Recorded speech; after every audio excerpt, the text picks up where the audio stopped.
Assalamualaikum warahmatullahi wabarakatuh. Terima kasih kepada kawan-kawan semua dan terima kasih kepada Mr. Umar Yai selaku dosen pengampu mata kuliah perkembangan peserta didik yang mana telah memberikan kami khususnya kelompok 3 kesempatan untuk menjelaskan materi dari unit 5 yakni pertumbuhan fisik. Nah, secara arti pertumbuhan fisik ialah perubahan-perubahan yang terjadi di fisik dan merupakan gejala primer dalam pertumbuhan pada anak remaja. Nah, perubahan-perubahan ini meliputi perubahan pada ukuran tubuh, proporsi tubuh, dan munculnya ciri-ciri kelamin yang utama atau yang biasa disebut primer, dan ciri kelamin kedua yang biasa disebut sekunder. Nah, menurut MUS yang dikutip oleh Sarlito Wirawan, urutan perubahan-perubahan fisik adalah sebagai berikut. Yang pertama, pada anak perempuan itu ada pertumbuhan tulang-tulang atau badan menjadi tinggi dan anggota-anggota badan menjadi panjang. Yang kedua ada pertumbuhan payudara. Yang ketiga ada tumbuh bulu halus berwarna gelap di kemaluan. Yang keempat ada mencapai pertumbuhan ketinggian badan yang maksimum setiap tahunnya. Yang kelima ada menstruasi atau haid. Nah, yang kedua ada perubahan fisik yang terjadi pada tubuh anak laki-laki. Yang pertama ada pertumbuhan dari tulang-tulangnya. Yang kedua ada tesis atau buah pelir membesar. Yang ketiga ada tumbuhnya bulu-bulu halus di daerah tertentu. Yang keempat ada perubahan pada suara. Yang kelima ada ejakulasi atau keluarnya air mani. Nah, lalu ada yang ketujuh pertumbuhan tinggi badan mencapai tingkat maksimum setiap tahunnya. Yang kedelapan ada tumbuh bulu-bulu halus di area wajah seperti kumis dan jenggot. Nah, yang 9 ada perubahan pada suara. Yang ke-11 ada rambut-rambut di wajah bertambah tebal dan gelap. Nah, yang ke-12 tumbuh bulu di dada. Penyebab pertumbuhan pada masa remaja dikarenakan adanya dua kelenjar yang menjadi aktif bekerja dalam sistem endokrin. Kelenjar pituitari yang terletak di dasar otak mengeluarkan dua macam hormon yang diduga erat hubungannya dengan perubahan pada masa remaja. Kedua hormon itu ialah hormon pertumbuhan yang menyebabkan terjadinya perubahan ukuran tubuh pada seseorang dan hormon gonadotropik atau sering disebut sebagai hormon yang merangsang gonad ataupun kelamin agar aktif bekerja. Nah, menjelang saat remaja dimulai, kedua hormon ini sudah mulai berreproduksi dan pada saat remaja semakin banyak menghasilkan. Seluruh proses ini dikendalikan oleh perubahan yang terjadi dalam kelenjar endokrin. Kelenjar ini diaktifkan oleh rangsangan-rangsangan yang dilakukan kelenjar hipotalamus, yaitu kelenjar yang dikenal sebagai kelenjar untuk merangsang pertumbuhan pada saat remaja dan terletak pada otak. Meskipun kelenjar gonad atau kelenjar kelamin sudah ada dan aktif, seseorang dilahirkan, namun kelenjar ini seolah-olah tidur dan baru akan aktif setelah memasuki pada tahap remaja. Segera setelah tercapai kematangan alat kelamin, maka hormon gonad akan menghentikan aktivitas hormon pertumbuhan. Dengan demikian pertumbuhan fisik akan berhenti. Keseimbangan yang tepat yang tercipta antara kelenjar pituitari dan gonad ialah menimbulkan perkembangan fisik yang tepat pula. Selama masa remaja, seluruh tubuh mengalami perubahan baik di bagian luar maupun di bagian dalam tubuh, baik pertumbuhan struktur tubuh maupun fungsinya. Pada kenyataannya, hampir semua bagian tubuh perubahannya mengikuti irama yang tetap, sehingga waktu kejadiannya dapat diperkirakan sebelumnya. Perubahan tersebut tampak jelas sekali pada bagian pertama pada masa remaja setiap anak. Nah, perubahan-perubahan fisik yang penting yang terjadi pada masa remaja ialah yang pertama, perubahan pada ukuran tubuh anak. Irama pertumbuhan mendadak menjadi cepat sekitar 2 tahun sebelum anak mencapai taraf kematangan kelaminnya. Setahun sebelum pematangan ini, anak akan bertambah menjadi tingginya 10-15 cm dan bertambah berat badannya yaitu 5-10 kg setelah terjadi pematangan pada alat kelamin.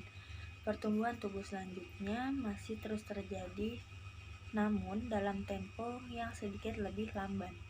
Selama 4 tahun, pertumbuhan tinggi badan anak akan bertambah 25% dan berat tubuhnya hampir mencapai 2 kali lipat. Anak laki-laki tumbuh terus lebih cepat dibanding anak perempuan. Pertumbuhan anak laki-laki akan mencapai bentuk tubuh dewasa pada usia 19-20 tahun, sedangkan bagi anak perempuan pada usia 18 tahun. Nah, yang kedua, ada perubahan pada proporsi tubuh anak. Ciri tubuh yang kurang proporsional pada masa remaja ini tidak sama untuk seluruh tubuh. Ada pula bagian tubuh yang semakin proporsional. Proporsi yang tidak seimbang ini akan berlangsung terus sampai seluruh masa puber. Yang tidak seimbang ini akan proporsi yang tidak seimbang ini akan berlangsung terus sampai seluruh masa puber selesai dilalui sepenuhnya. Nah, sehingga akhirnya proporsi tubuhnya mulai tampak seimbang menjadi proporsi tubuh orang dewasa. Misalnya di masa kanak-kanak, jantungnya kecil sedangkan pembuluh darah kulit kurang begitu nampak pada masa puber, yang terjadi malah sebaliknya. Di bagian luar, tampak pertumbuhan kaki dan tangan lebih panjang dibanding dengan tubuh. Teman-teman, saya akan menjelaskan tentang poin selanjutnya nih dari materi yang sama dari sebelumnya, yaitu penyebab pertumbuhan. Nah, yang ketiga nih ada ciri kelamin yang utama. Pada masa anak-anak, alat kelamin yang utama masih belum berkembang dengan sempurna. Ketika memasuki masa remaja, alat kelamin mulai berfungsi pada saat ia berumur 14 tahun, yaitu pada saat pertama kali mengalami mimpi basah. Sedangkan pada anak perempuan, indung telurnya mulai berfungsi pada usia 13 tahun, yaitu saat pertama kali mengalami menstruasi atau haid. Bagian lain dari alat perkembangbiakan pada anak perempuan saat ini masih belum berkembang dengan sempurna, sehingga belum mampu mengandung anak untuk beberapa bulan atau setahun lebih. Masa interval ini disebut sebagai saat steril masa remaja. Nah, yang keempat, yang selanjutnya ada ciri kelamin kedua. Ciri kelamin kedua pada anak perempuan adalah membesarnya buah dada dan mencuatnya puting susu. Pinggul melebar lebih lebar dari lebar bahu, tumbuh rambut di sekitar alat kelamin, tumbuh rambut di ketiak, dan suara bertambah nyaring. Sedangkan ciri kelamin kedua pada anak laki-laki adalah tumbuhnya kumis dan jenggot, otot-otot mulai tampak, bahu melebar lebih lebar dari pinggul, nada suara membesar, tumbuh jakun, tumbuh bulu ketiak, bulu dada dan bulu sekitar alat kelamin, serta perubahan jaringan kulit menjadi lebih kasar dan pori-pori membesar. Nah, ciri-ciri kelamin kedua inilah yang membedakan bentuk fisik antara laki-laki dan perempuan. Ciri ini pula yang sering sekali merupakan daya tarik antar jenis kelamin. Pertumbuhan tersebut berjalan seiring dengan perkembangan ciri kelamin yang utama dan kedua, dan akan mencapai taraf kematangan pada tahun pertama atau tahun kedua masa remajanya. Nah, perubahan fisik sepanjang masa remaja meliputi dua hal nih. Ada yang pertama, percepatan pertumbuhan. Bagi remaja laki-laki, permulaan percepatan pertumbuhan berkisar antara 10,5 dan 16 tahun. Bagi remaja perempuan, percepatan pertumbuhan dimulai antara 7,5 dan 11,5 tahun dengan umur rata-rata 10,5 tahun. Nah, puncak pertumbuhan ukuran fisik dicapai pada usia 12 tahun, yakni kurang lebih bertambah 6 sampai 11 cm setahun. Nah, yang B atau perubahan fisik sepanjang masa yang kedua ini ada proses kematangan seksual. Meskipun kematangan seksual berlangsung dalam batas-batas tertentu dan urutan tertentu dalam perkembangan ciri-ciri kelamin sekundernya, namun kematangan seksual anak-anak remaja berjalan secara individual, sehingga hanya mungkin untuk memberikan ukuran rata-rata dan penyebarannya saja. Nah, ada 3 kriteria yang membedakan anak laki-laki daripada anak perempuan, yaitu dalam hal yang pertama ada kriteria kematangan seksual. Nah, yang pertama ada kriteria kematangan seksual. Kriteria kematangan seksual tampak lebih jelas pada anak perempuan daripada anak laki-laki. Menarche atau menstruasi pertama dipakai sebagai tanda permulaan pubertas.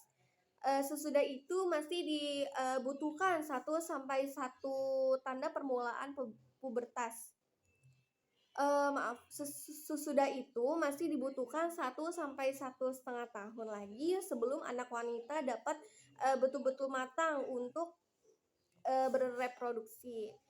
Menarche merupakan ukuran yang baik karena hal itu menentukan salah satu ciri kematangan seksual yang pokok, yaitu disposisi menentukan disposisi untuk konsepsi atau hamil. Di samping itu, menarche juga merupakan manifesti yang jelas meskipun pada mulanya terjadi pendarahan yang masih sedikit. Kriteria sejelas ini tidak terdapat pada anak laki-laki. Nah, sehubungan dengan ejakulasi atau pelepasan air mani pada laki-laki, permulaannya masih sangat sedikit sehingga tidak jelas. Sering dipakai percepatan pertumbuhan sebagai kriteria penetapan titik awal masa remaja. Nah, karena diketahui adanya korelasi antara percepatan pertumbuhan itu dengan timbulnya tanda-tanda kelamin sekunder maupun primer. Nah, kemudian yang kedua ada permulaan kematangan seksual. Permulaan kematangan seksual pada anak perempuan kira-kira 2 tahun lebih cepat mulainya daripada anak laki-laki. Menarche merupakan tanda permulaan kematangan seksual dan terjadi sekitar 13 tahun dengan penyebaran normal antara 10 sampai 16,5 tahun. Jadi kira-kira 1 tahun sesudahnya dilalui puncak percepatan pertumbuhan. Nah, pada anak laki-laki baru terjadi produksi spermatozoa hidup selama kira-kira 1 tahun sesudah puncak percepatan perkembangan. Tetapi dalam air mani baru terdapat sedikit sperma. Nah, yang ketiga nih, yang terakhir ada urutan gejala-gejala kematangan seksual. Pada anak perempuan, kematangan dimulai dengan 1 tanda kelamin sekunder dengan tumbuhnya buah dada atau payudara yang tampak dan bagian puting susu yang sedikit mencuat. Hal ini terjadi pada usia 8 sampai 13 tahun. Baru pada stadium kemudian menjelang menarche, jaringan pengikat di sekitarnya mulai tumbuh hingga payudara mulai memperoleh bentuk yang dewasa. Nah, kelenjar payudara baru mengadakan reaksi pada masa kehamilan dengan suatu pembekakan, sehingga produksi air susu terjadi pada akhir kehamilan. Hal ini merupakan akibat reaksi-reaksi fisiologi yang menyebabkan perubahan-perubahan pada organ-organ kelamin internal. Nah, pada anak laki-laki nih, kematangan seksual dimulai antara umur 9,5 sampai 13,5 tahun dan berakhir antara 13,5 sampai 17 tahun. Nah, pada usia kurang lebih 15 sampai 16 tahun pada anak laki-laki maupun perempuan, pangkal tenggorokannya atau jakun mulai membesar yang menyebabkan pita suara menjadi lebih panjang. Anak laki-laki mengalami hal ini lebih banyak. Anak perempuan mendapatkan suara yang lebih tinggi dan nyaring, sedangkan suara anak laki-laki berubah menjadi agak berat. Karena pertumbuhan anatomi yang cepat mendahului penyesuaian urat sarafnya atau urat sarafnya belum dapat cocok, maka timbullah keadaan yang khas pada anak laki-laki. Terdengarlah suara yang tinggi di antara suara yang lebih berat. Mungkin itu saja yang bisa saya sampaikan. Untuk materi selanjutnya akan dijelaskan oleh rekan saya yang lain. Terima kasih. Untuk selanjutnya ada kondisi-kondisi lain yang mempengaruhi pertumbuhan fisik anak. Kondisi lain yang mempengaruhi pertumbuhan fisik anak antara lain yaitu yang pertama ada pengaruh keluarga. Pengaruh faktor keluarga di sini meliputi faktor keturunan maupun faktor lingkungan. Faktor keturunan seorang anak dapat lebih tinggi atau lebih panjang daripada anak lainnya, sehingga ia lebih berat tubuhnya. Faktor lingkungan akan membantu menentukan tercapai tidaknya perwujudan potensi keturunan yang dibawa anak tersebut. Yang kedua ada pengaruh gizi. Anak yang memperoleh gizi cukup biasanya akan lebih tinggi dibandingkan dengan anak yang kurang gizi. Lingkungan dapat memberikan pengaruh pada remaja sehingga menghambat atau mempercepat potensi pertumbuhan di masa remaja. Yang ketiga ada gangguan emosional. Anak yang mengalami gangguan emosional akan menyebabkan terbentuknya steroid adrenal yang berlebihan dan akan menyebabkan pembentukan hormon pertumbuhan di kelenjar pituitari. Jika hal ini terjadi, maka pertumbuhan remajanya akan terhambat dan tidak mencapai berat tubuh yang seharusnya. Yang keempat ada jenis kelamin. Anak laki-laki cenderung lebih tinggi dan lebih berat daripada anak perempuan, kecuali pada usia 12 atau 15 tahun. Biasanya akan sedikit lebih tinggi dan berat daripada anak laki-laki. Karena terjadinya perbedaan berat dan tinggi tubuh ini karena bentuk tulang dan otot. Yang kelima ada kesehatan anak-anak dan jarang sakit. Biasanya akan memiliki tubuh yang lebih berat daripada anak yang sering sakit. 6. Pengaruh bentuk tubuh. Bentuk tubuh apakah mesomorph, ectomorph, atau endomorph akan mempengaruhi besar kecilnya tubuh anak. Misal, anak yang bangun tubuhnya mesomorph akan lebih besar daripada yang endomorph atau anak yang ectomorph karena memang lebih gemuk dan berat. Terus perubahan psikologis muncul antara lain sebagai akibat dari perubahan-perubahan fisik. Di antara perubahan fisik itu yang terbesar pengaruhnya pada perkembangan jiwa remaja adalah tubuh. Terus mulai berfungsinya alat reproduksi, misal kalau wanita itu seperti haid atau laki-laki itu seperti mimpi pertama. Terus perubahan fisik itu menyebabkan terguncang bagi remaja karena mereka harus menyesuaikan diri dengan perubahan-perubahan yang terjadi pada dirinya. Nah, dalam remaja, perubahan yang terjadi sangatlah mencolok dan jelas sehingga dapat mengganggu keseimbangan yang sebelumnya terbentuk. Nah, beberapa bentuk dan pelampiasan yang mudah dilihat adalah mudah tersinggung, tidak dapat diikuti jalan pemikirannya atau perasaannya, kemudian lebih senang menyendiri.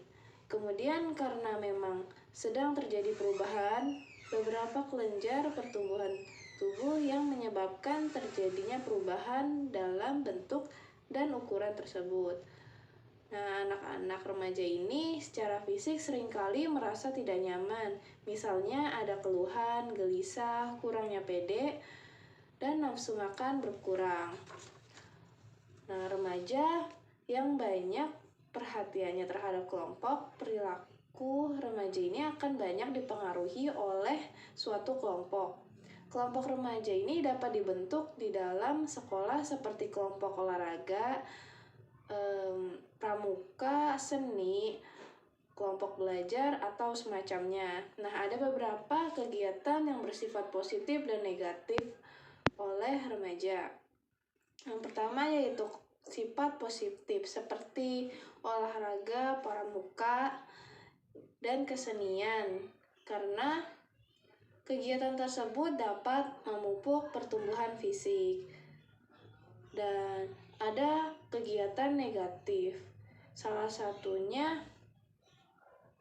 seperti bermain motor-motoran, ngebut-ngebutan, begadang setiap malam, kemudian minum minuman keras, dan semacamnya. Nah, maka dari itu pertumbuhan kelompok belajar dan bimbingan dari guru merupakan kegiatan yang dapat memenuhi pembentukan remaja belajar teratur dan bertanggung jawab. Maka dari itu, suatu guru harus mendidik dan mengajarkan suatu remaja dengan baik dan efektif. C. Tes formatif. 1. Kemukakan penyebab pertumbuhan. 2. Uraikan kondisi-kondisi lain yang mempengaruhi pertumbuhan fisik.